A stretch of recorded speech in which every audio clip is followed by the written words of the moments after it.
Bonjour, c'est un peu comme tout le monde, voilà, c'est la colère qui commence à monter face à la situation.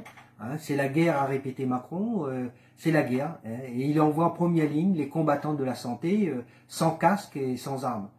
C'est la guerre, l'irresponsabilité des décideurs, préfets, ARS, laisse grande ouverte la porte au virus. Les pouvoirs publics au service des riches n'ont toujours su prendre que des mesures à leur profit. Alors aujourd'hui, l'hôpital est à poil, comme l'a dit un médecin. Alors aujourd'hui, on leur envoie des masques immondes, moisis et tachés. C'est la guerre. Alors les attaques contre les travailleurs vont pleuvoir. Une baisse des revenus de 16 à 50% pour ceux qui sont mis au chômage technique ou en maladie.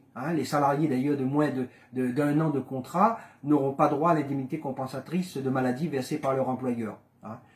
Donc beaucoup de salariés en plus n'auront pas droit à des salaires du tout, par la négligence de leur employeur qui n'ont fait aucune déclaration.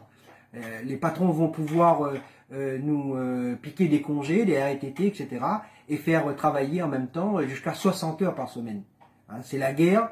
Les banques vont voler au secours des grosses entreprises avec l'argent que l'État va prendre d'une façon ou d'une autre dans les poches des travailleurs, des chômeurs, des caisses de l'UNEDIC, des retraités, des handicapés.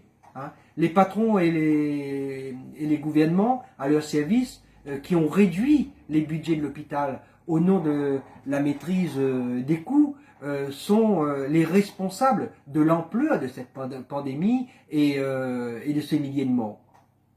Alors, il n'y a pas d'unité nationale qui tienne. Comme l'a écrit un écrivain à propos de l'effroyable guerre de 14-18, quand on croit mourir pour la patrie, on meurt pour les industriels. Préparons-nous dans nos têtes, avec nos amis, nos camarades de travail, notre jeunesse et notre famille, à nous organiser pour les prochaines batailles, enlever le pouvoir à la bande d'irresponsables qui dirigent la société, bourgeois, banquiers, actionnaires et serviteurs politiques zélés à leur service. C'est à eux de payer, c'est à nous de les faire payer.